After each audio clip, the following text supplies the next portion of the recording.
it's real, and I can't contain myself. People told me it was a myth, especially Luca. Definitely didn't. But now I know that an ice cream Pokemon does exist. Dreams really do come true, right, Sully? Also, we've been hanging out with Sully, and she told us her whole backstory. I'm a big fan. She also told us that she wanted to teach us some stuff, and we had a big battle. Luca and I won, and Tang, her Oranguru, taught our Pokemon some new moves. Sully said Tang learned how to do it at the Solar Cairn. Weird name, right? Anyway, she's gonna take us there today. Gotta go, Dad. I'm gonna get my yoga on before we head out.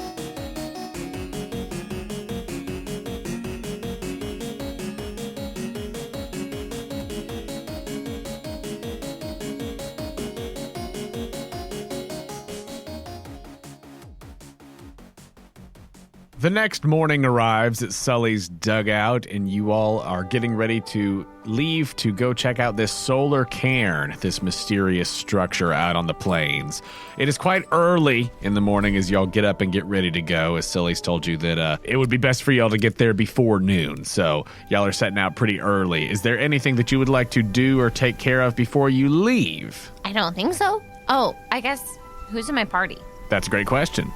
Who is in your party today? It's the same. It's gonna be Fanta, Oscar, Jackie, Darla, and Levy. And I would like to say that before, when we wake up, Pearl is actually maybe in her mind the first to wake up, but she's not.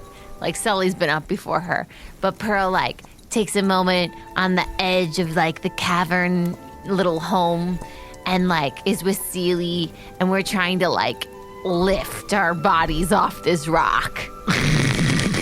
We're trying to do cool poses. It's yeah, feel it, feel the force lifting.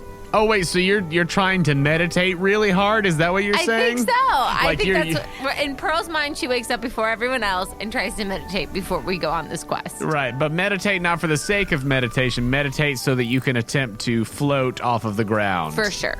And then we last 2 minutes at that, and then we start to style ourselves in this cool, gear.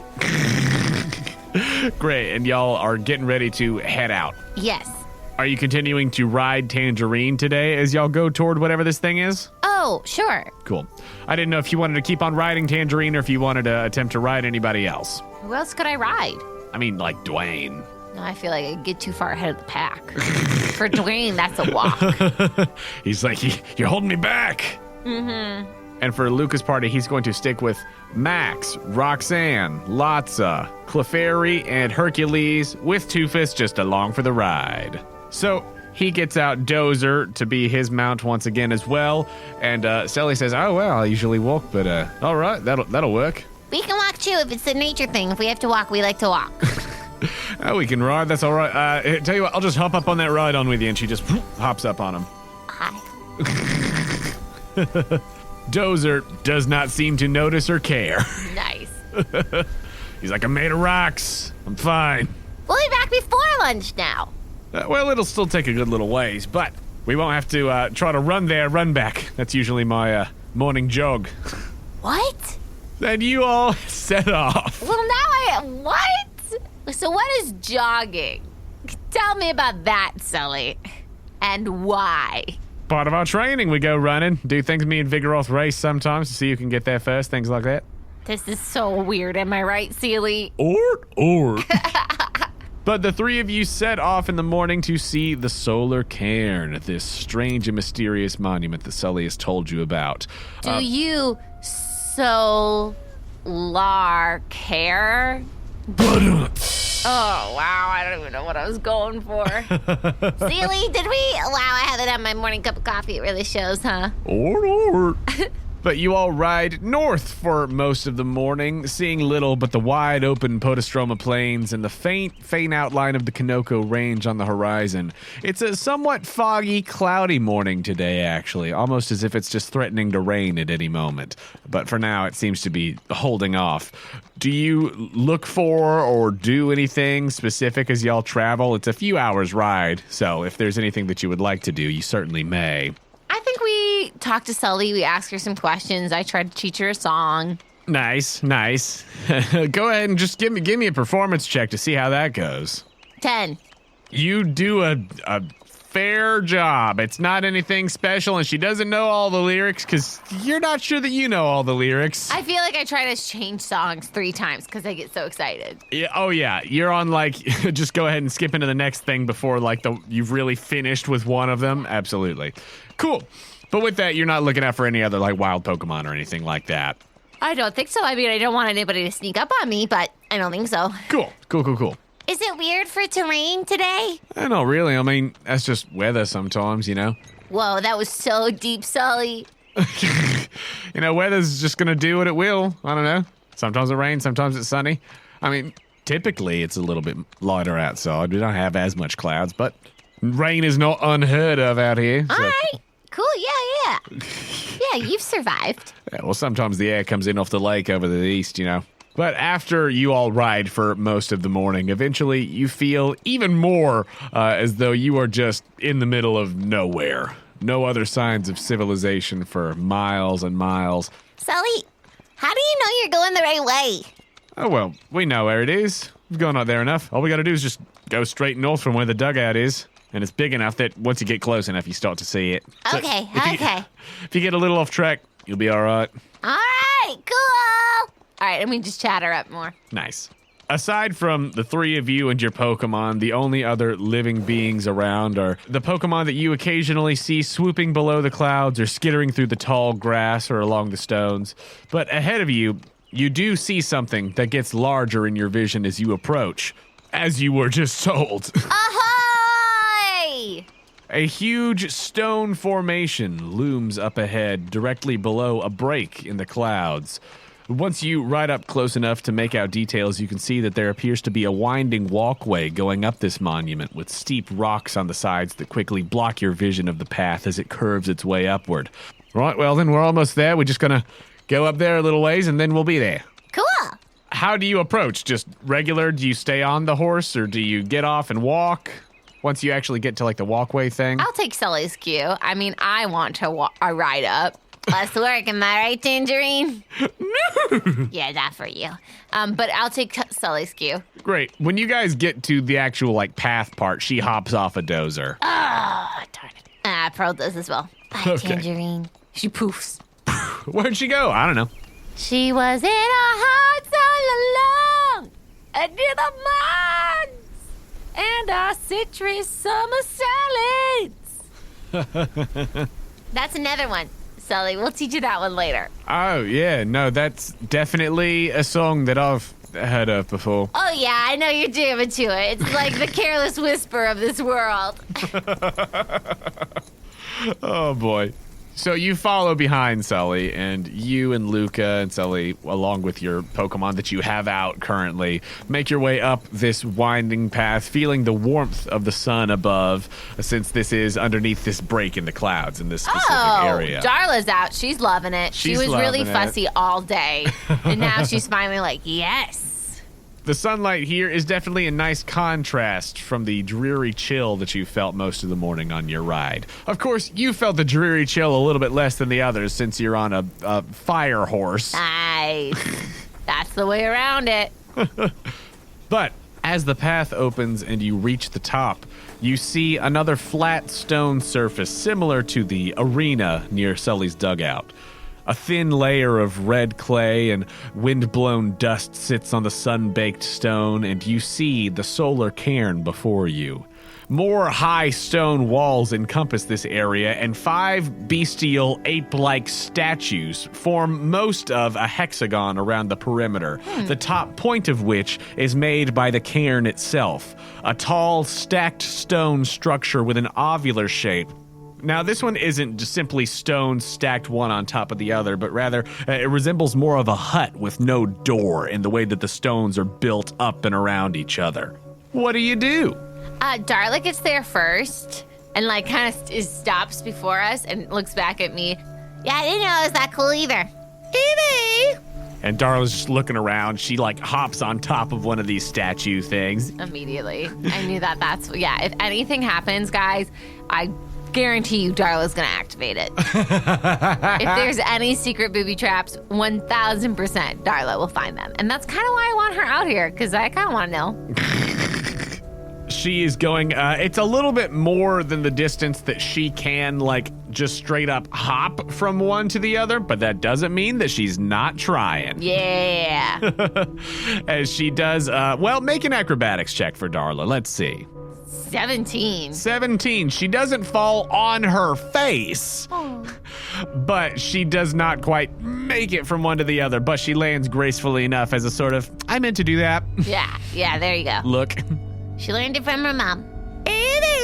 So what do you want to do now that you are up here? You see the structure before you in this wide open area up top. So this is cool, huh? Yeah. So I wanted to make sure that we all got here before noon, because noon is when you can activate the can. What? How many times have you done this, Sully? Is this like your normal day-to-day, your routine? Oh, I've done it a few times. Like I said, the first time I did it was with Tang, but after that, he learned how to do the things on his own, so I haven't, come to actually do it as much, but it is cool to see. Okay. So, do you want to... Do we put a little pizza in the stones, and then that begins the activation? No, but when it's noon and the sun's directly above, that's when it'll start to do its thing. So we should get like a brownie mix going. Well, there's no opening, to the inside. It really looks like an oven to me. Anybody else? Is anyone living in there? And Pearl kind of tries to peek through the Make cracks. an investigation check. 3. 3. It is hard to see between the cracks. The stone is stacked quite tightly. Sully says, the only thing that I'll know of is that it seems like there might be a little bit of an opening at the top, but I've never tried to climb up to it. I'm scared that I'd knock the whole thing down. Oh, yeah.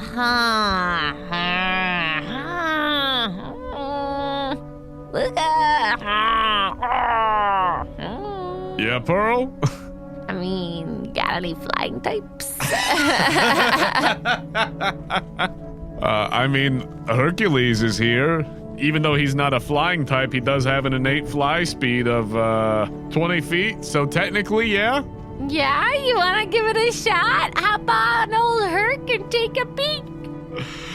Sure, yeah, we'll check it out. We'll see. Okay, sure. Yeah, great idea, Luca.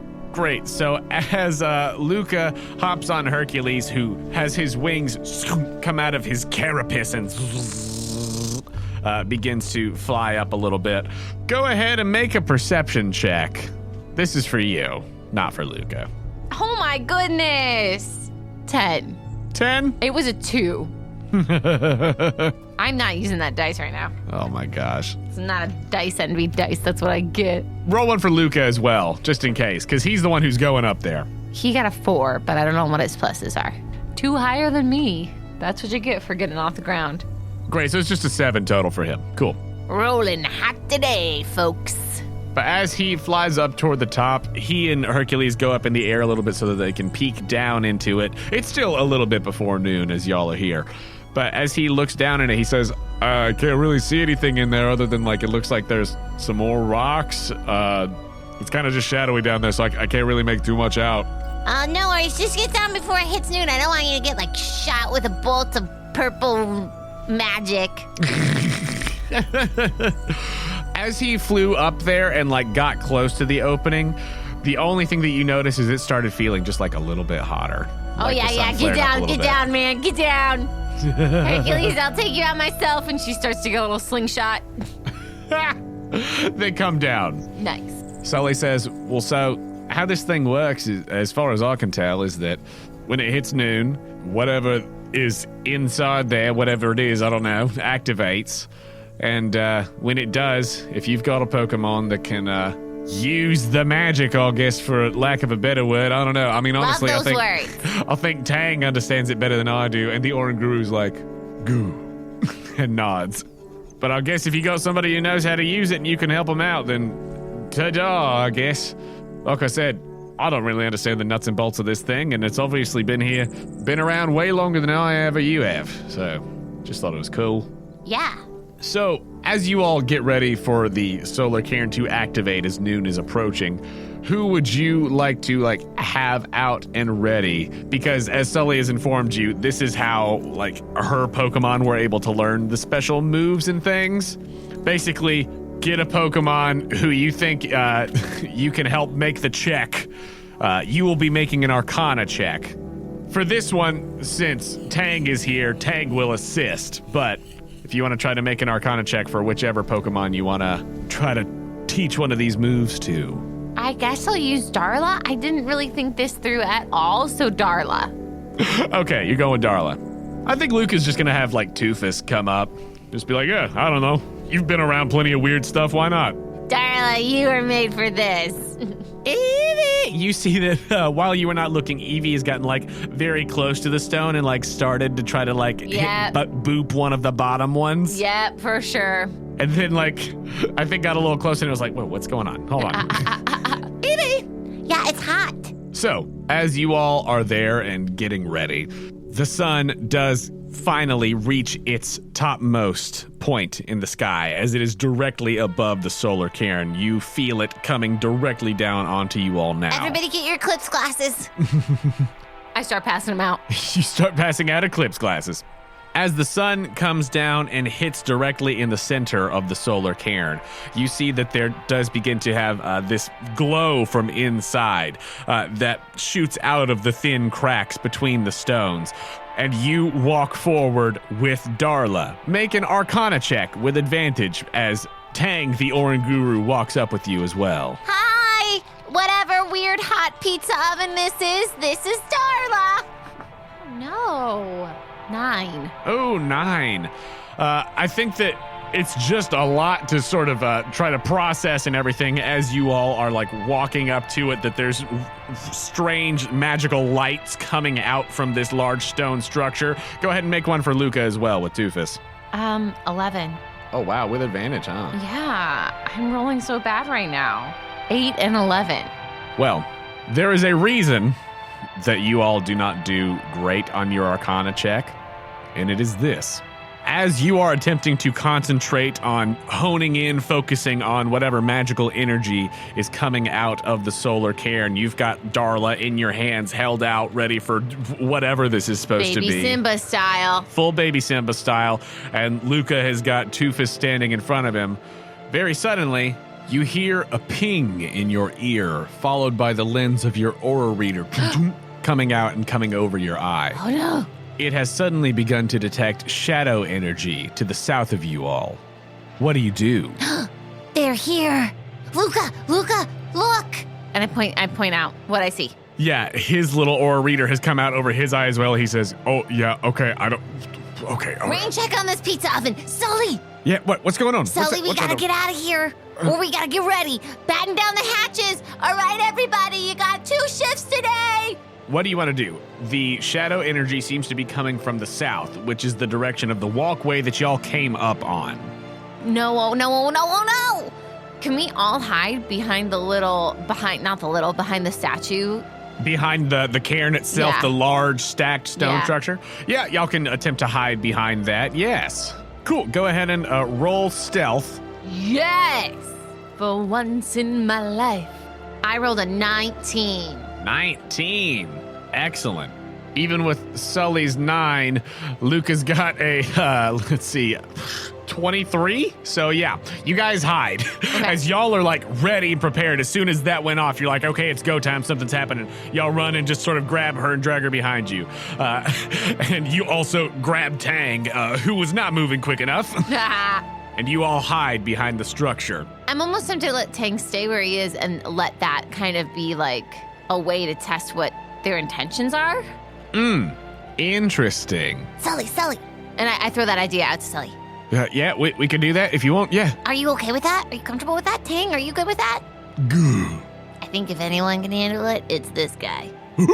And so instead of everybody going back, you guys are going to go behind, but Tang is just going to chill out in front. Uh-huh. Great. Protect the pizza oven. He sits in front of it. Because I don't want to be the first to initiate. Yeah. And he fans himself as he does so, as it is now seems to be getting even hotter here. Go ahead and give me a perception check if you want to peek around while still, staying stealth and everything. For sure. Oh, a 2. A 2? But I have +8. Okay, so a 10. Great. Well, it doesn't take much because you hear the sounds of clomping hooves coming up the path, and then you see as whatever is coming approaches and enters this space. A familiar figure rides up the path. A slender, angular man with tanned skin and a pronounced mustache, dressed in black and white with a wide-brimmed cowboy hat. Angel Mooney enters. Oh, not who I was expecting. Riding atop his Stantler. But following behind him are some unfamiliar figures. Oh no, we got banditos! As it seems Mooney is riding with a gang now. No! 3 other figures in Western attire ride up behind him. Describe to me the woman riding a Mudsdale. Oh, yeah. Oh, well, she's cool. She also has black and red accent, Western clothing, and a black cowgirl hat, and her hair is in braids. And, if Mooney had a love interest, we all know that this would be it. Describe to me the man riding a Zeb Striker. It's kind of like that scene in 101 Dalmatians where it's like, oh, look at the owners, like how they match their... That is a cool Pokemon. What the heck? I want a Zeb Striker.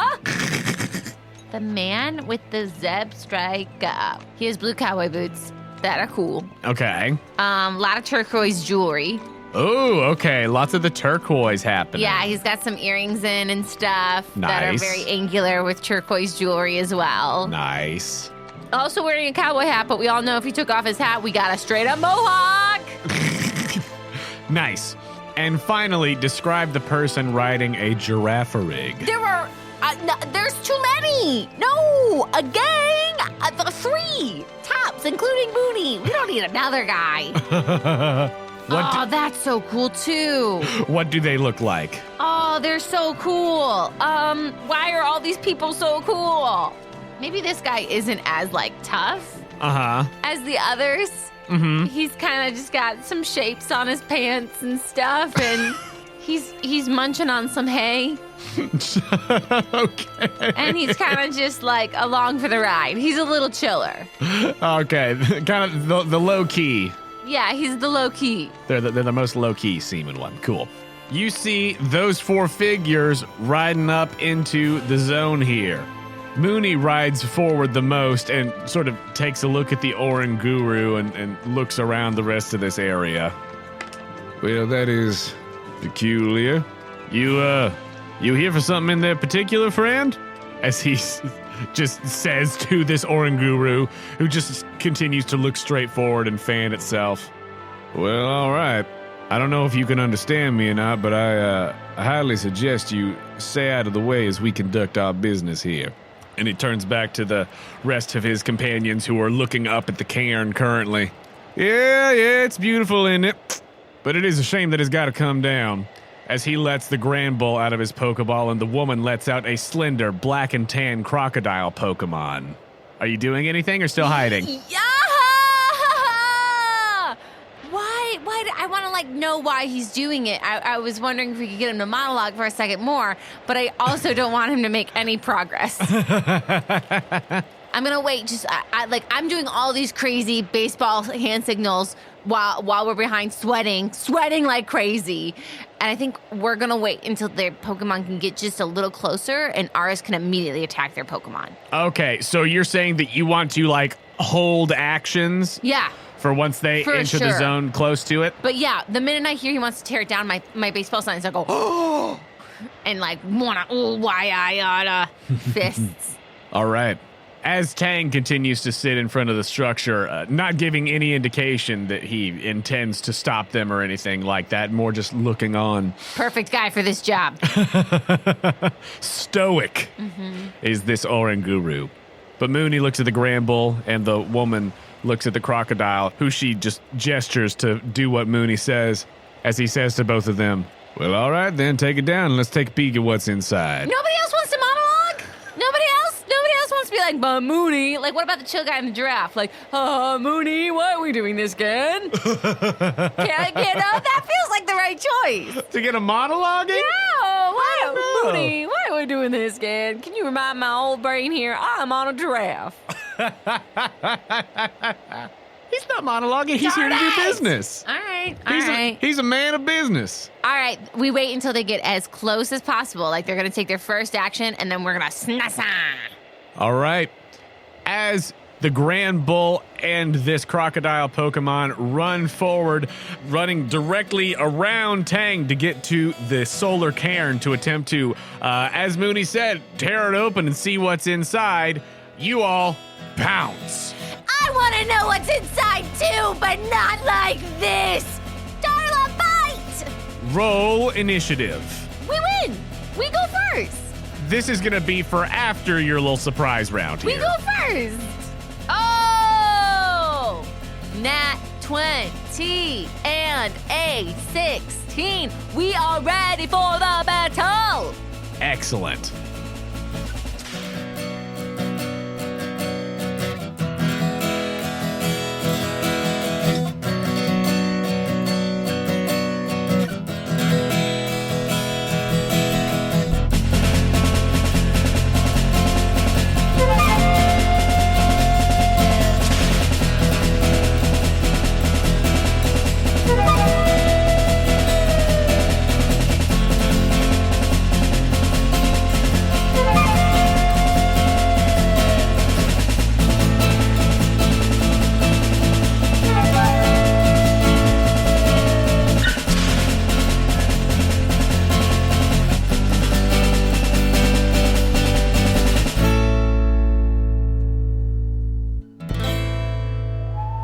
Hello, friends. Jonah here to say thank you for listening to Postcards from Pearl. I want to start off with a Monster Fight update. We have now released the updated beta version of Monster Fight for playtesting for anyone interested in giving it a try. It's still only available in our Discord at the moment. Once we release the official version 1.0, it'll be more widely available. But if you want to check out the game and chat about it with other people who are playing and trying it out for yourself, go on and hop over to the Quest Company Discord.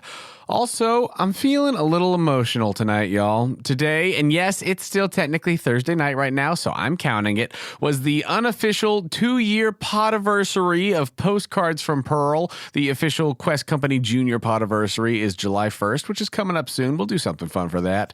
It has been a really wild and stressful year and a weird couple of months with all of the upcoming changes we're making to the show and all of the changes in our real life with starting a business and everything else we've got going on. But we are so thankful for each and every one of you out there listening. It really does mean the world to us to share our stories with you, and we are so happy to spread the joy of this world that we have created with you all. All right, that's enough of the mushy stuff. Let's get down to business so we can get back to this big fight. I'd like to take a moment to tell you about our fabulous partner, Dice Envy. This week, check out their featured sets, Fat Tuesday and Rainbow. Big party vibes with both of those. And they've got some great sets on sale right now, too, like Soft Boy, Soak Damage, Frost, and personal favorite of mine, the Blight set. If you're looking to add to your dice hoard, you can get 10% off of your purchase at Dice Envy by going to diceenvy.com/questco or by using promo code QuestCo at checkout. That's QUESTCO for 10% off of your entire order. If you're a fan of what we do here on Quest Company Junior and you would like to give us a boost, please go over to our page on the Apple Podcasts app or wherever you listen to your podcasts and leave us a rating and review. We really want to continue increasing our visibility and reaching new people with this podcast, and you leaving us a nice rating and review is a huge way that you can help us do just that. And if you really love what we do here at Quest Company Junior and you want to take that next step in supporting us, please consider becoming a Patreon subscriber. For as little as $2 a month, you can help us with necessary expenses, help us continue to improve the quality of the show, and get access to exclusive content and patron rewards like actual Postcards from Pearl. Huge shout out and thank you to our newest patron, Josh. Thank you so much for supporting the show and contributing directly to the work that we're doing on and off mic. And if you would like to give us that support, you could do so at patreon.com/questcompanypodcast. You can find the link to the Patreon over on our website, questcompanyjunior.com. If you'd like to contact us, you could do so directly through our website or by finding us on Instagram and Twitter at QuestCoJunior. You can also hang out with us in our Quest Company Discord server, like I mentioned earlier. The link to that is on our website and Twitter. We know that word of mouth is the best way to get people listening to a new podcast, and that is especially true for independent shows like ours. So we would love to see you posting about the podcast and telling your friends about us. If we see you tweeting about us or posting fan art using hashtag QuestCoJr or hashtag Postcards from Pearl, you might get a character named after you on the show. And if you have fan art of the podcast that you want to share, just make sure when you post it to tag us so that we can see it. Quest Company Jr. is a proud member of Podicon Go, a group of independent podcasts supporting high-quality content that's fun for the whole family. Podicon Go is your reliable corner of the internet for the kind of podcast that everyone can enjoy, with shows ranging from animal facts to stories to audio dramas to RPG actual plays and more. Check them out at podicongo.com. I'd like to take a moment to thank all of the amazing artists whose music is featured in this episode. There's a lot of them this week. Thank you to FoolBoyMedia for the song Video Game Land. Thank you to GlitchxCity for the songs Team Rocket Battle Remix versions 1 and 2, Team Rocket Hideout Remix, and Radio Tower Takeover Remix. Thank you to Braxton Burks and Materia Collective for the songs Battle Team Rocket Grunt and Team Rocket Strikes Back. Thank you to Zane for Pokemon Coliseum Normal Battle Remastered. Thank you to Rossini for the William Tell Overture. Thank you to Kyle Preston for the songs Rise and Fossils. Thank you to Sir Cubworth for the song A Fallen Cowboy. Thanks to Chris Haugen for Way Out West. Thank you to Topher Moore and Alex Elena for Horses to Water. Thank you to Silent Partner for Stomping Grounds. Thank you to TGH for the song Beneath the Blaze. Thank you to Dark Sword for the Destiny Infinite and Ictogemia for National Park. And thank you to TabletopAudio.com for providing the ambient sounds. That's all for me, so let's get back to this Western Showdown. Thank you for joining us here at Quest Company Jr.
So, with initiative rolled, y'all did quite well.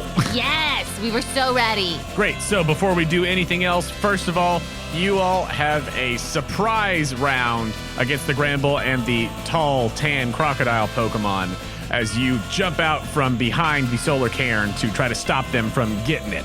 So, with your natural 20, what's Darla going to do first? Let's do Bite and Helping Hand. Great. So, you are going to bite which one? The crocodile. Okay, going to bite that, and then who are you helping handing? I could do Luca first, and then I could do Tang, right? Yeah, after that, yeah. But your first turn, you're going to helping hand Max, the Riolu, who Luca is sending forward. Mm-hmm. Cool. Go ahead and roll to hit with that bite. 15. 15 does hit this Pokemon, so go ahead and roll your damage. 13. 13 points of damage is going to be halved to 7. Darla's not good for this fight. And then she helping hands Max, the Riolu. Yeah. Great. It is then Max's turn. What is Max going to do? Blaze Kick. All right. He's going to try out that new Blaze Kick. Roll to hit. He yells, "Eats a pizza." 10. Did he use the helping hand? Oh, no.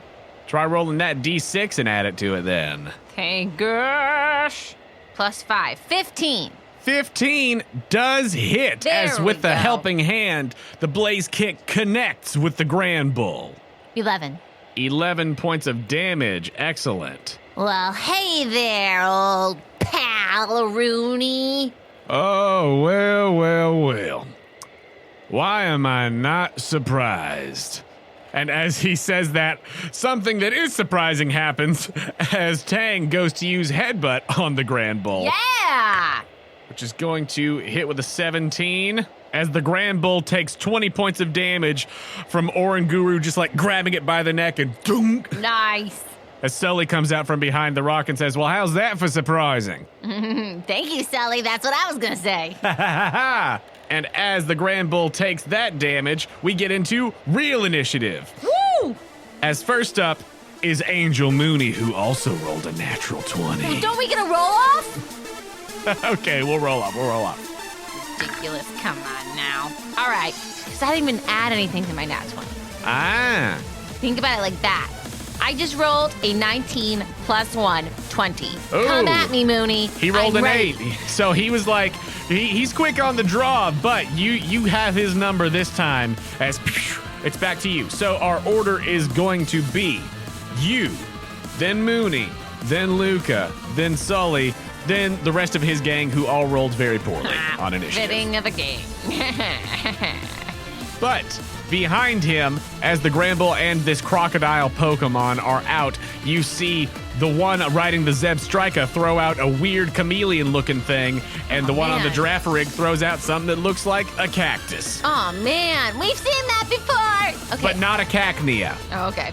Unfortunately, I'm going to waste this move a little bit and how cool it is and swap out to Oscar. Okay. And for bonus action, I'll use Mach Punch. Great. Gonna Mach Punch as a bonus action. Roll to hit with Oscar. 15. 15 will hit. Roll your damage. 6. 6 is gonna be doubled to 12 points Hey! of fighting damage. Making up for the surprise round. As Oscar bursts out of his ball and floats forward rapidly and boom! Comes in with a nice uppercut against this shady-looking crocodile. Nice one, Oscar. Welcome to the party, you old cowboy. That is then going to take us to Mooney's turn, as you've sent out Oscar to use a Mach Punch, as Mooney is going to instruct the Gramble.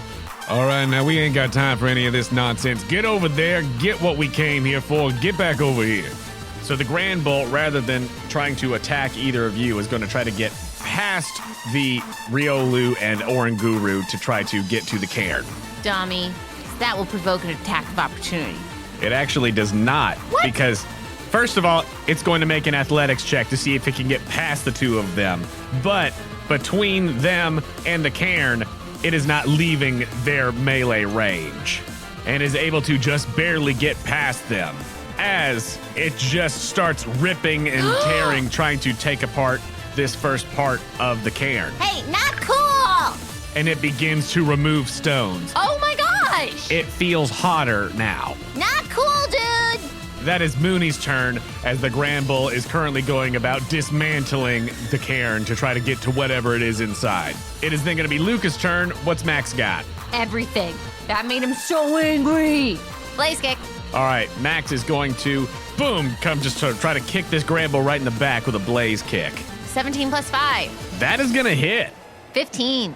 15 points of damage. Nice. Mm-hmm. As right now the Granbull's focus is singularly on tearing away and getting to what's inside rather than being in combat trying to fight these things off. Takes that blaze kick right in the back. And then it is going to be Sully's turn once again, who is going to instruct Max to do that again. With a and a flick of the fingers, Max goes for another blaze kick. Oh, okay.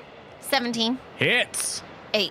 8 more points of damage to the Granbull as Tang the Oranguru continues to look on with a just face of ape disapproval. Mm-hmm. Yeah, nothing is worse than when an ape disapproves. Like, watch Tarzan, guys. Like when that you lose that, you've lost a lot in life. stern brow. Mm-hmm. Yeah. Because you can't gain that back. No, you're done. You're toast, done. man. Yep. That is then going to take us to the rest of Mooney's gang. I don't care. Because now the stones are off.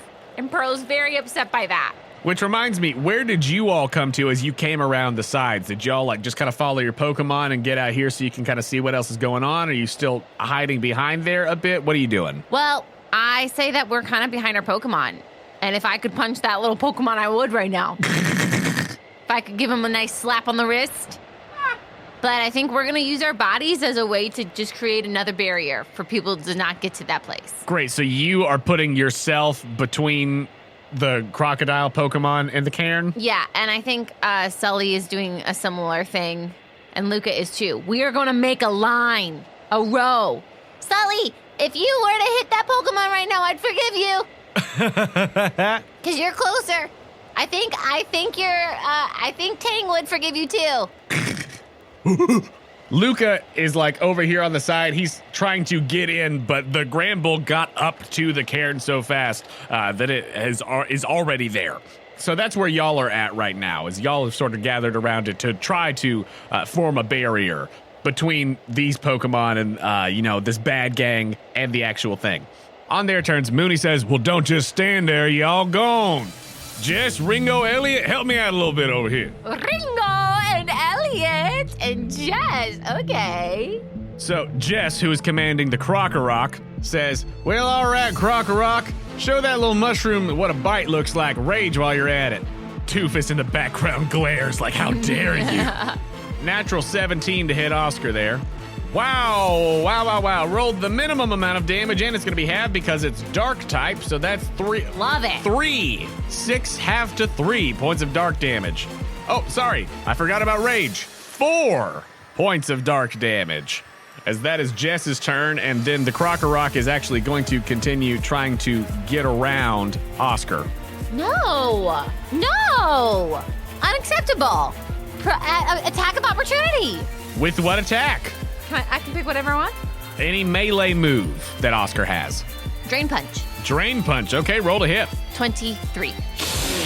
The Krokorok is going to use its Intimidate ability to evoke disadvantage as it bares its awful reptilian teeth.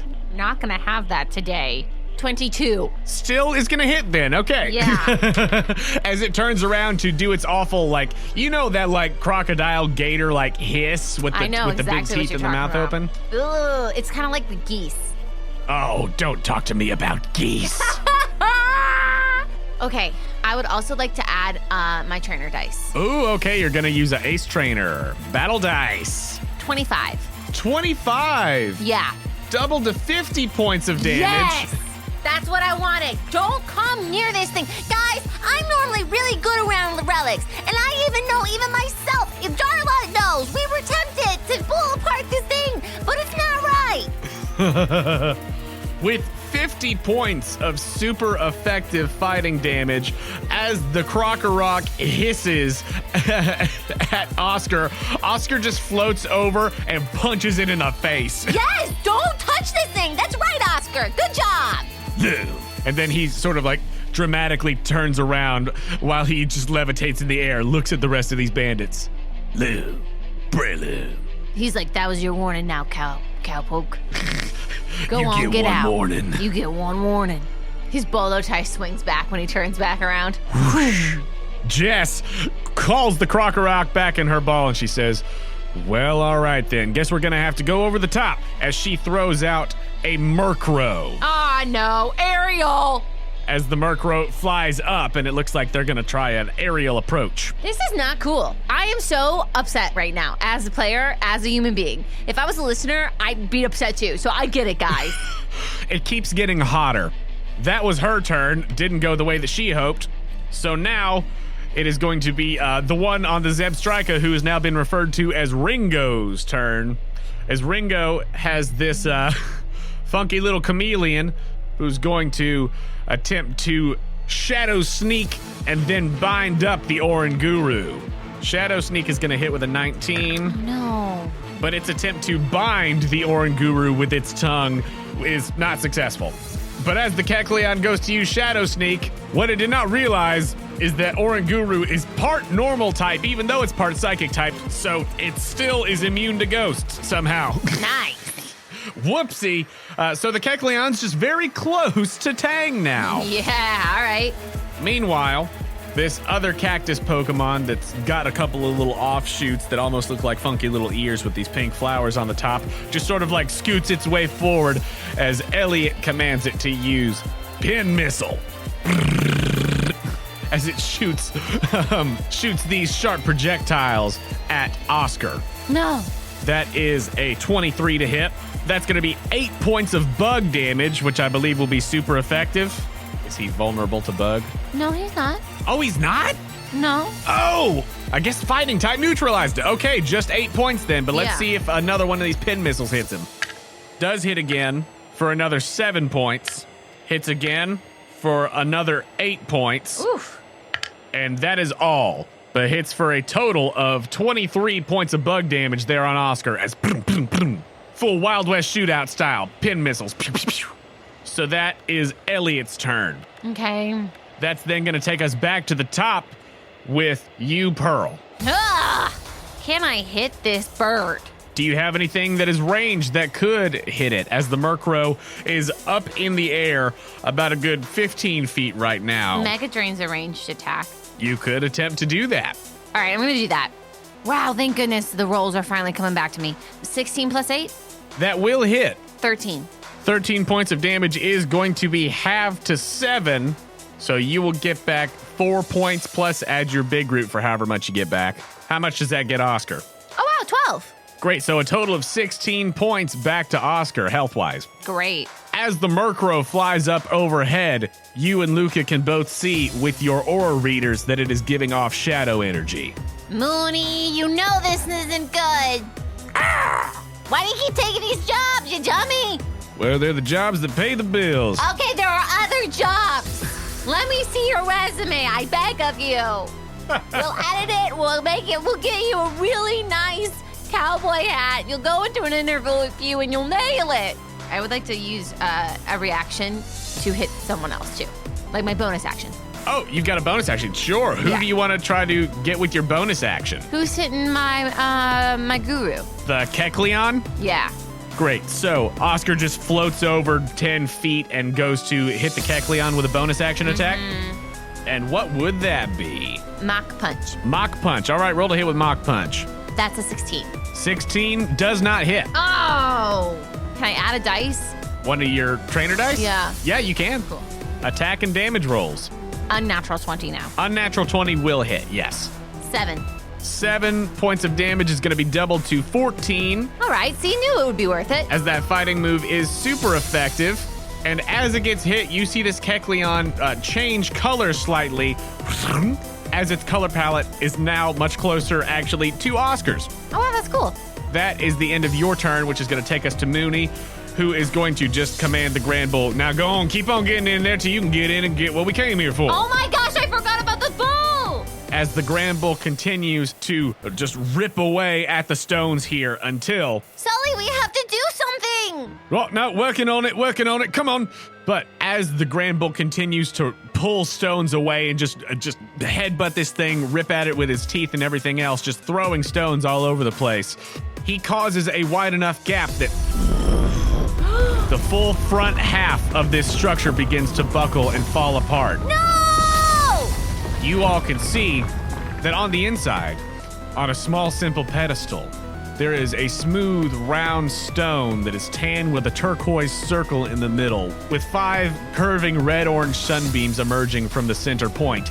It is still glowing a bit from the noontime sun. The heat is now almost like blazing all around all of you. Like, Pearl, you are sweating. Everyone is sweating. It is hot. And as that comes down, make a perception check real quick. 15.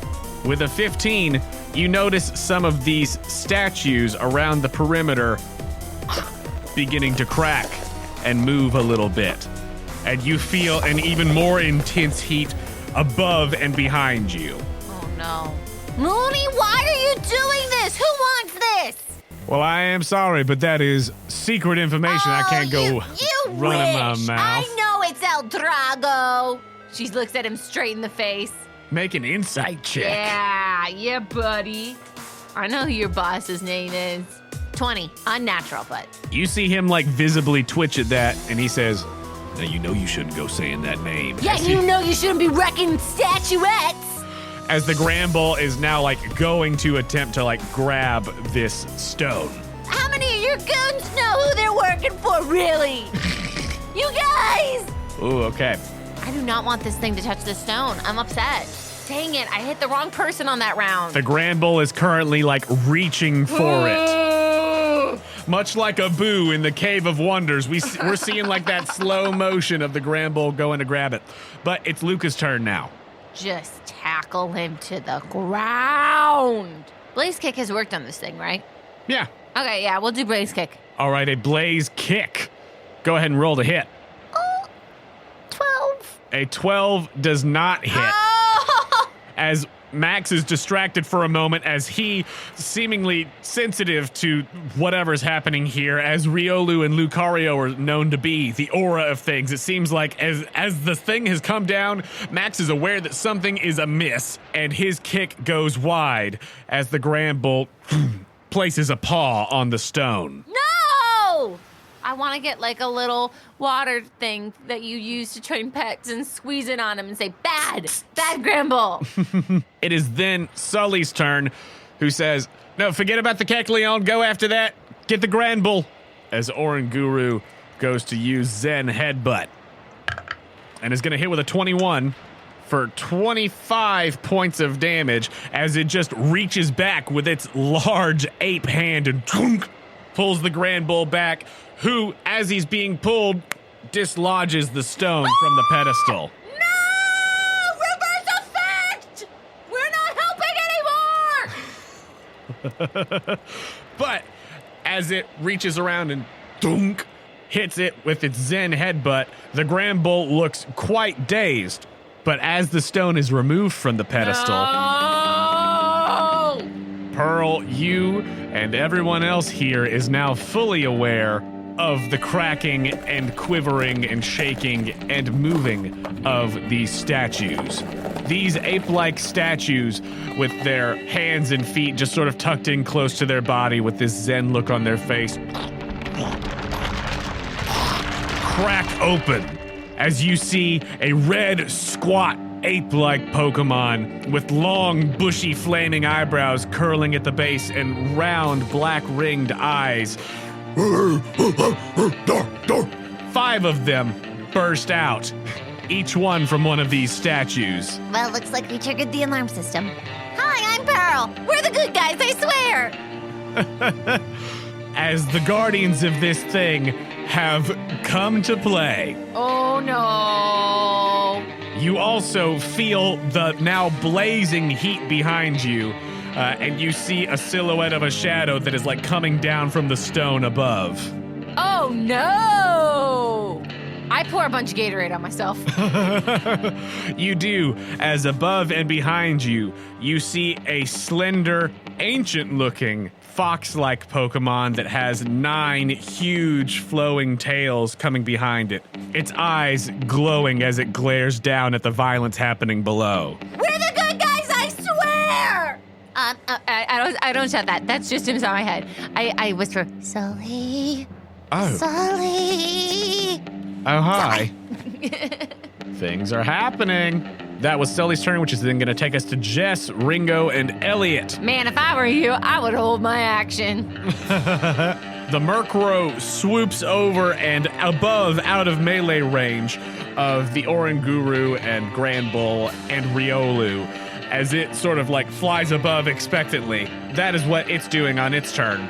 Meanwhile, the Kecleon did not appreciate that from Oscar, and I need Oscar to make a wisdom saving throw.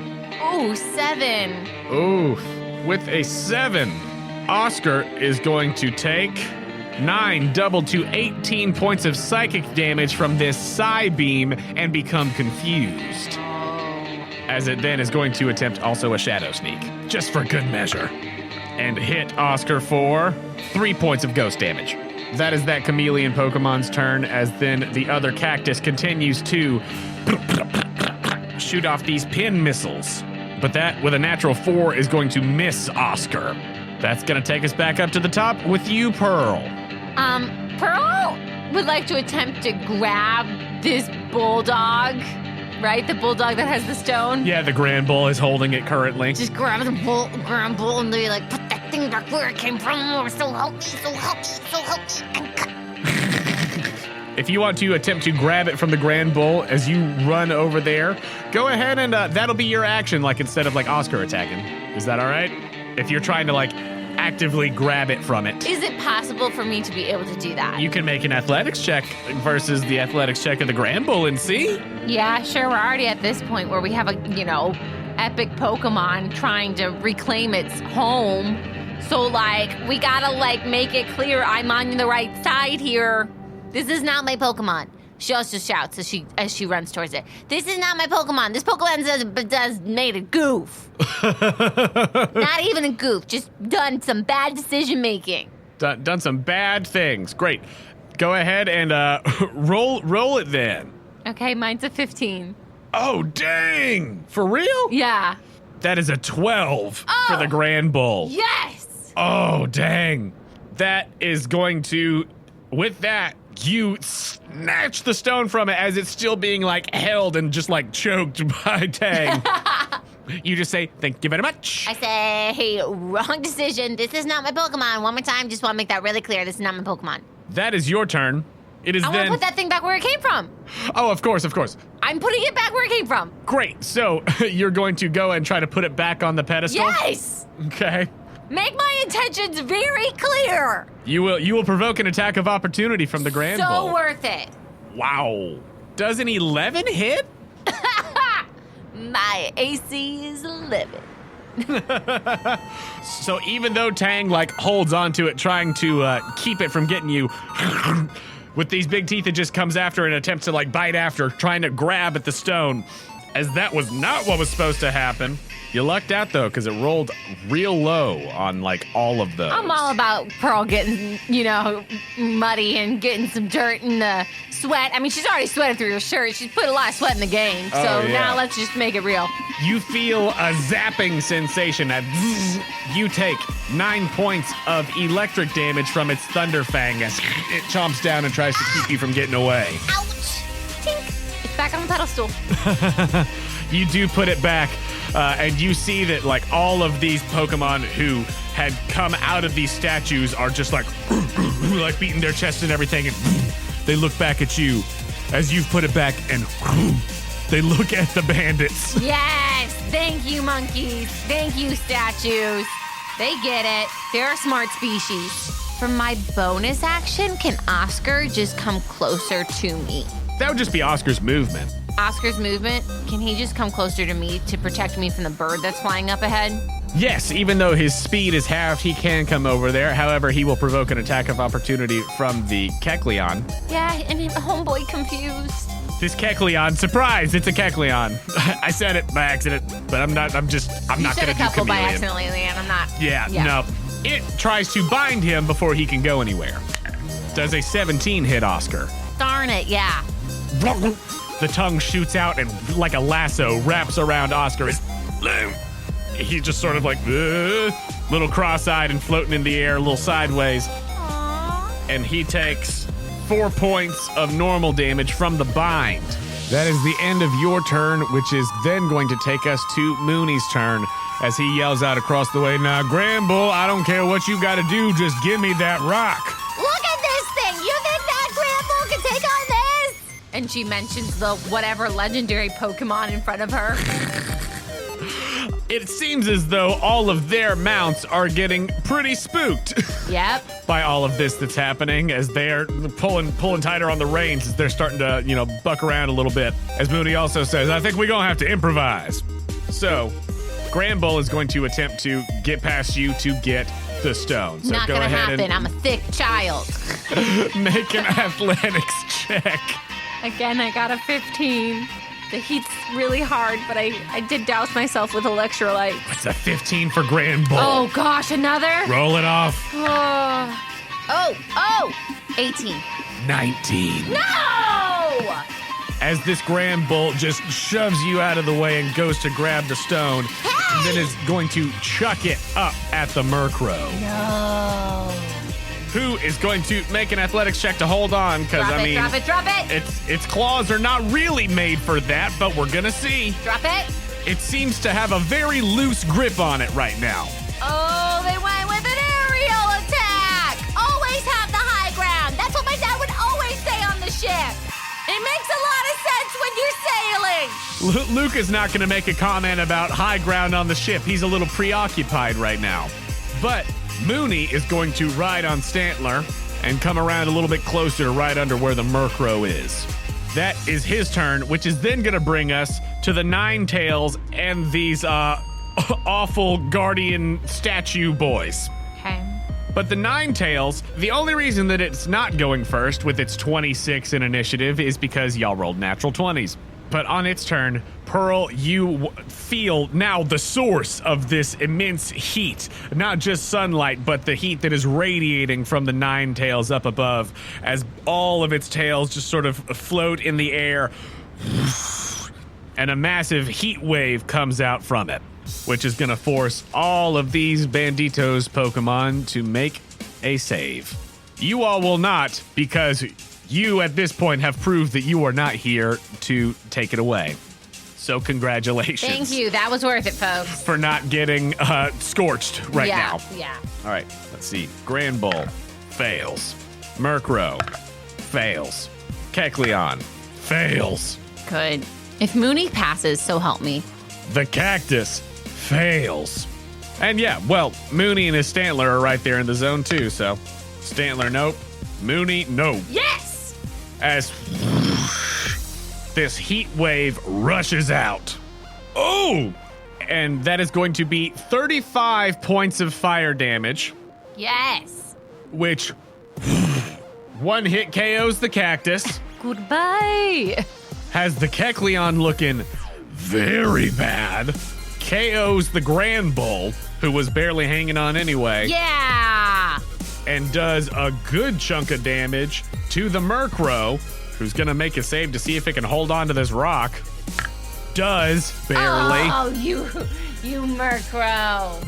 But the Cactus is out, and the Grand Bull is out, This is fascinating. as the Ninetales' eyes continue to glow as it watches from above. My eyebrows are singed. And as the Grand Bull is KO'd, Mooney sends out his next Pokemon, the Meowth. And as the Ninetales does that, this heat wave washes across everything. That's not great for them. As additionally, all of them that are left conscious that got hit by that heat wave are burned because they all failed that save by a lot. Nice. So, the Chameleon, burned. Mooney, burned. His Stantler, burned. Murkrow, burned. That is then going to take us to these guardian creatures, these ape-like Pokemon with this bright red-orange fur and these flaming eyebrows who are going to move from the positions that they were in. And let's see. The first one is going to come over to Mooney and just use Hammer Arm on his Stantler. Yeah. But the Stantler looks at it with those eye-like antlers and just sort of manages to throw it off just enough. It actually misses with a 9. Wow. The second one runs over to Ringo on the Zebstrika with a fiery hot charge as it tries to use Incinerate. Hits as the Zebstrika takes 13 points of fire damage. The third one turns and looks at the Girafarig directly behind it as stones come up from the earth as it uses Stone Edge. Girafarig fails its save with a natural 1. I'm shocked no one is running. They have not had an opportunity yet. As that is 17 points of damage from the Stone Edge. The fourth one runs over toward Jess and is going to use Thrash on the Mudsdale. The Mudsdale actually, with its large and powerful horsey hooves, bucks up and manages to get this thing just out of the way enough, but it seems as though it is going into a frenzy with this Thrash. And then the other one that is over on the far side from where Mooney's at currently, as they were going like counterclockwise around the order just then, it just starts on all fours, just running in his direction. Yes. With its eye to the sky where the Murkrow is. It's then Luca's turn. You've set off the booby traps. Not you, but they did. Oh man, it was gonna be one of us, let me tell you that. The Meowth and the Chameleon are still up to fight? Yes, the Meowth has just come out, and you all, again, see on your aura reader that the Meowth has this shadow aura on it, as does the Murkrow. I think we would like to use Force Palm on the Chameleon. When it got hit with the heat wave, its colors took on a fiery, flaming appearance. Oh, no thank you. Let's Force Palm the Meowth. Go ahead and roll to hit with Force Palm. Ooh, 23. Ooh, yeah, 23 will hit. Go ahead and roll that damage. 6. 6 double to 12 points of fighting damage to the Meowth. Wow. That is Max's turn, as the Riolu is now in melee combat with the Meowth. It is then Sully, who is going to have Tang once again use Instruct and instruct Max to do Force Palm once again. It's only a 13. Ooh, a 13 is going to miss, unfortunately, as Max the Riolu goes for that other Force Palm attack. And the Meowth is going to, well, actually, what was the natural attack roll on that first one with the Force Palm when it hit? It was a 19. Fun thing about Force Palm, on a natural attack roll of 16 or higher, when you use it as a melee attack, because you can do it melee or ranged, when you do it melee and it's a 16 or higher, the target is paralyzed. Oh. So roll again? Don't roll again. The second one still misses, but the Meowth is paralyzed. Okay, thanks. Sure. So there's at least something. I was like, wait a second. Cool. Thanks, yeah. So that is the Oranguru's turn, as the Meowth is paralyzed, which is then going to take us to Jess, who is going to attempt to disengage from this big bad guy over here and ride over to the area where her Murkrow is. Wow. Still trying, huh? She then tells the Murkrow to drop the stone down to her, and it does. Oh! Well, you're the real Mooney, huh? I should have known. It's then Ringo's turn, and Ringo is going to, oh man, that Kecleon's in between a rock and a hard place right now.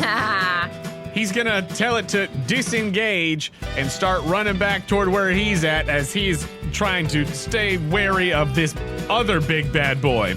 There's a bunch of big bad boys, but as the Kecleon is going to disengage, it will not provoke an attack of opportunity, but it is just going to run, so it doesn't get an action. Except for a Shadow Sneak on its way out before it disengages, as it hits the big Chungus over here for 4 points of damage. As it turns to look, the Kecleon immediately realizes that that was a bad choice, but it's running. That is Ringo's turn. It is then going to be Elliot's, who, since the Maractus was one-hit KO'd by the Heat Wave, is going to have Giraffarig use Psybeam on this big honkin' chonker over here to attempt to get it confused so that it will stop. It does fail its wisdom save and takes 4 points of psychic damage, but it is confused. So that is what's happening over there, which takes us all the way back up to the top with you, Pearl. You see that Jess on the Mudsdale now has the rock. You know how I said I had a slingshot? Uh-huh. Can I stand up on the pedestal and try to hit this lady with my slingshot? Right in between the eyes? Can I David and Goliath this really quick? Oh my gosh.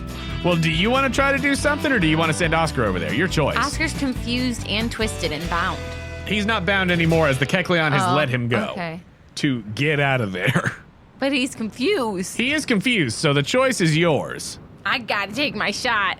All right, you want to... I'll say use your T-shirt cannon for it. Yeah. Well, I did say I had a slingshot right before this. It's perfect. All right, go ahead and roll. I guess just go ahead and, just make an attack roll, and then she's going to... If it hits, we'll see what happens with her. Come on, y'all. I know you're rooting for me at home. All right. Here we go. I'm going to let the dice drop.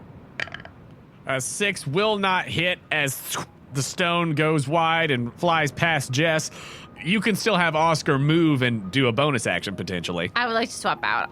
Who do you want to swap out to? I'm going to swap out for Darla. Okay, so you're going to swap Oscar out for Darla. Where in the vicinity do you want to place Darla? She doesn't have to be exactly where Oscar was. Let's place her as close to the Jess lady as we can, so kind of smack dab in the middle of this whole thing. Hi, Darla. I know you've missed a lot, and I know you were super curious about what everything about this place was, so look at the stone. That's what you missed, and now there's monkeys. Easy. I know you're happy to be here. Great. So that is what you do for your turn. It is then going to be Mooney's turn, who is going to have Stantler disengage from the big guy over here.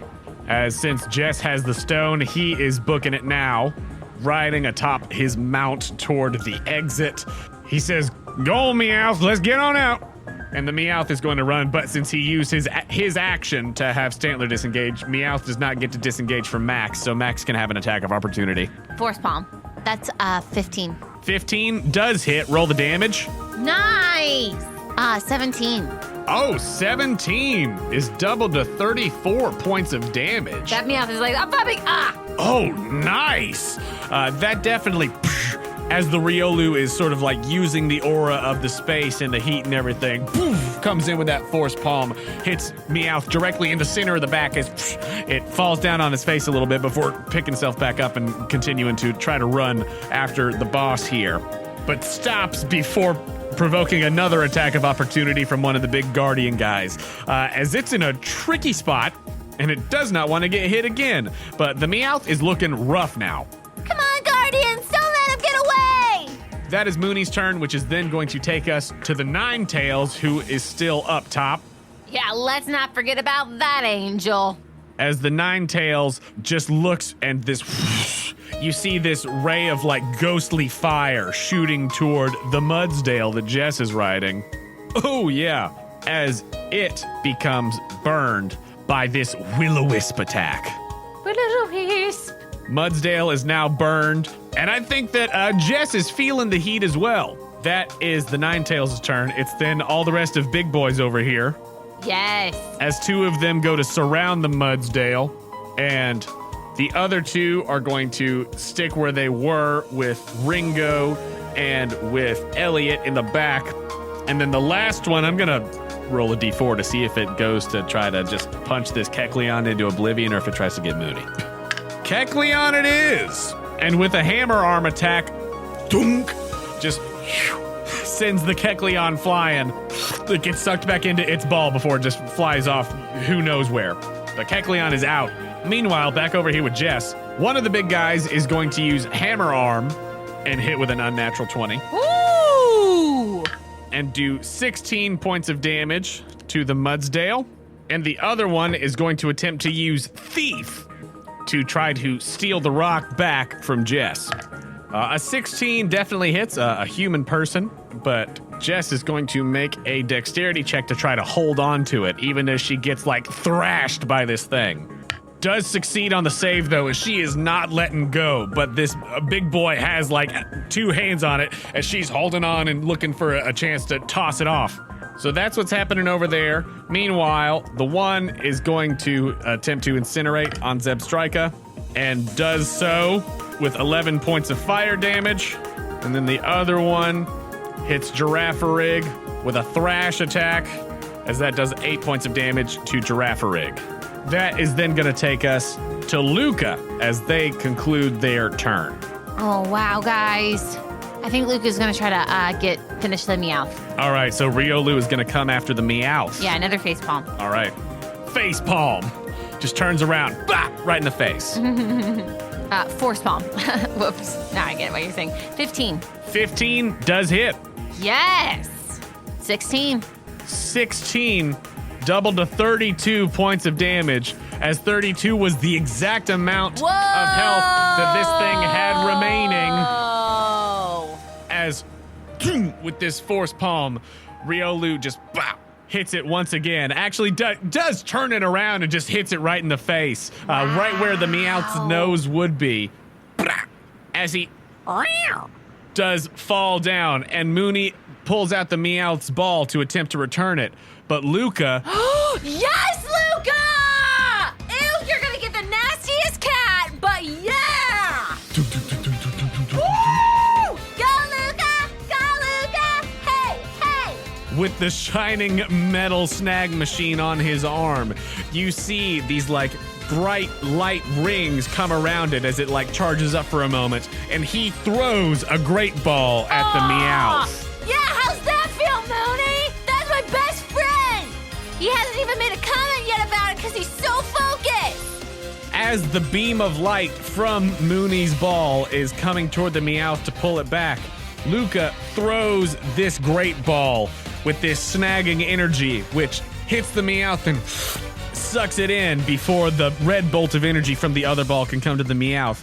And on the ground, as it falls, it shakes once, twice, a third time and clicks as Luca snags the Meowth. Whoa! So good. As he says, I guess this just wasn't your day, partner. That is his turn as Max, I think, runs over in the direction of where everybody is trying to flee from the other side. As he gets up in the mix near where Jess and these guardian things are as backup. That is his turn. It's then Sully's turn. What do you want Tang to do? Oh. There's currently nobody else close. What's going on with the bird again? The bird is up in the air, flying around and everything, and has not received further instruction at this point, as Jess is preoccupied down below. So what do you think Tang should do? What is Sully going to command Tang to do at this point? Can he just run monkey speed? Yeah, attempt to run after. Love that. Could he run so fast that he gets in front of everybody else? Let's see. Let's see how much speed Tang has. With 25 feet of movement speed, Tang gets to sort of like right at the area where two of these large ape-like red guardians are coming after the Mudsdale and reaching for the large rock. He is within range to use stored power, though. Cool. Which Pokemon should he use it on? The Zebstrika, the Stantler, or the Giraffarig? Stantler. As this is the fastest that you have seen Tang move at any point thus far, breaking out into that full on all fours run, just like on fists along with the feet, as hits the chest 3 big times and uses stored power on Stantler, which is going to hit with a 16. Nice. As the Stantler takes 16 points of psychic damage. So that ends Sully's turn, which is then going to take us to Jess, who is going to make a strength check to try to fully pry away the stone from the big guy who's trying to pluck it from her hand. Good luck. Yeah, nope, does not succeed. As she was going to try to throw it up to the Murkrow, but could not do that. So she's just going to tell Mudsdale to run. And as the Mudsdale does, the big guy holds on, and I'm going to make Jess make a dex save to not fall off her horse. As she tells the Mudsdale to take off, it does. Waiting for that order. With its big hooves begin to book it as she goes along with it, but then yoink, gets pulled back and falls to the ground. And as the Mudsdale is leaving, the other one is going to thrash at it. But the Mudsdale just keeps on running like, no thank you, no thank you. Big horse getting out. Above my horsey pay grade, my equine pay grade. Way to go, monkeys! That's the turnaround we needed! So, Jess is currently on the ground with 2 of these big guys right next to her. Nice. So we'll see how that goes for her. Meanwhile, on the other one's turns, they are going to, seeing that Mooney is coming out this way, looking very perturbed. They are going to both disengage from the guys who they are in melee with right now, and they are going to run as they start riding down the path. That is their turns, which is then going to take us back up to the top to your turn, Pearl. Darla, we can't let them all get away! Easy! I want her to run to Mooney's Stantler and bite. All right, going to bite the Stantler. Roll to hit. 17? 17 does hit. Woo! Can I add a trainer die? Yeah, absolutely. 14. 14 points of damage to the Stantler as she bites on. And then let's go ahead for good measure and do quick attack. Ooh, okay, great. The Stantler looks real bad right now. Oh, I don't think it's gonna hit. What you got? I just got like a 10. That will not hit. Can I use a trainer dice? Yes. Okay. 14? A 14 is its AC. Oh, yeah! Booyah! Oh, at least I rolled high on that then. 7. 7 is enough to No KO way. it as it had 5 HP remaining. Oh my gosh! That's so cool! Way to go, Darla! Easy! As the Stantler is KO'd, it goes back into the Pokeball as Mooney just sort of like drops to the ground. Yeah, watch out for your coccyx on the way down. It hurts, I know. My own ponytail does it to me. Now mountainless, he sends out the Zatu. Oh, gosh. He's had to send out a lot of people. As one means of a speedy getaway has been removed, he's going to try to use the other. That is your turn with Darla. Big stuff there. That is then going to take us to Mooney, who hops on the back of the bird and is then going to swoop over toward Jess on it. Of course. No! Using Tailwind to bolster their speed. No.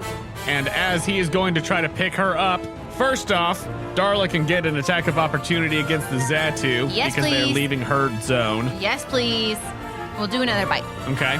I want to delay that. If he gets to her, I would like to attack then.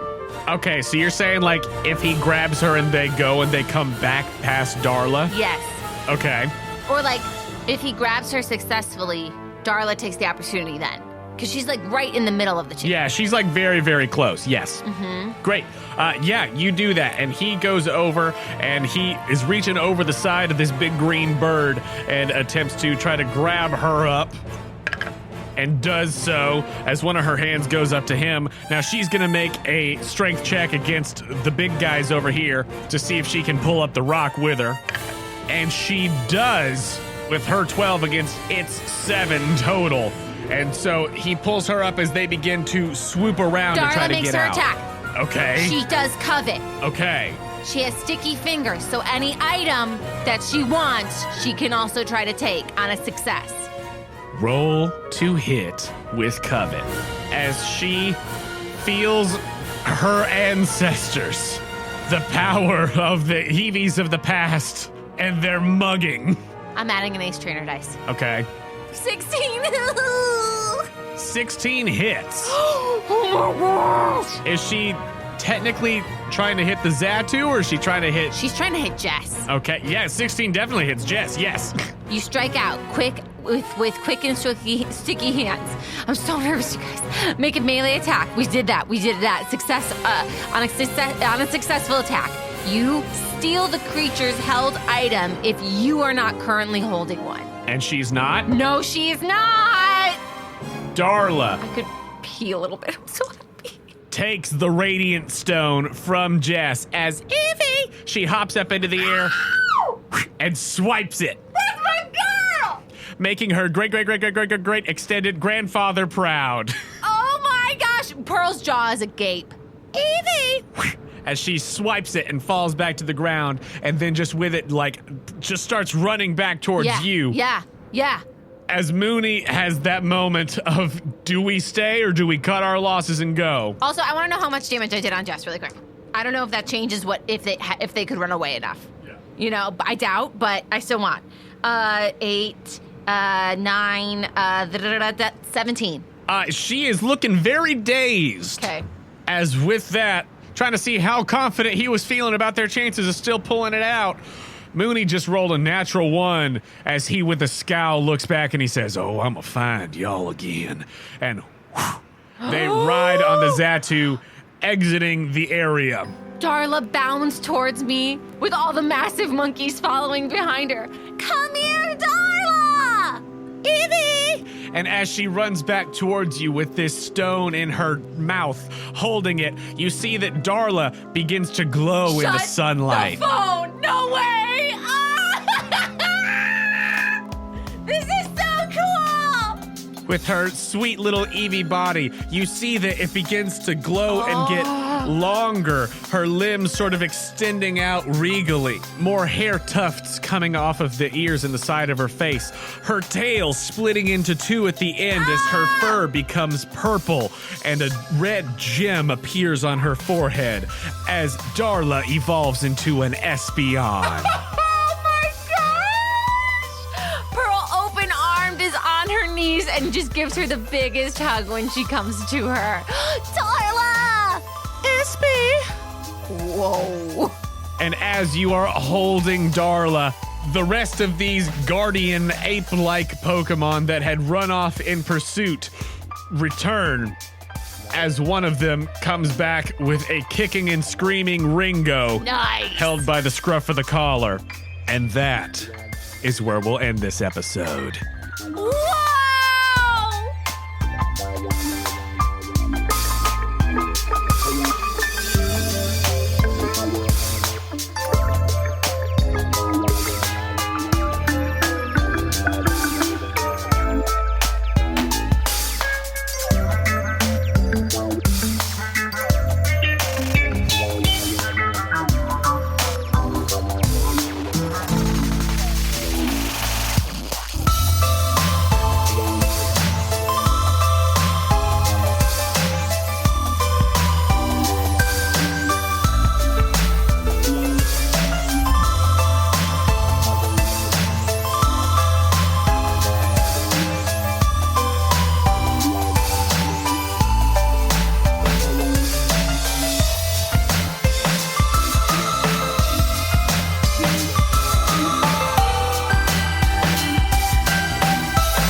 Hey, Daniel here from the Happy-Go-Lucky Podcast. The show you've just been listening to is part of the new and upcoming Podicon Go podcasting network.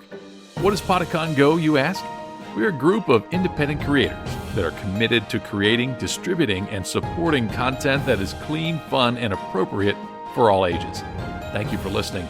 Be sure to hit subscribe and show your love for this show with a 5-star review. Every time you do, you're helping to support family-friendly content for everyone to enjoy.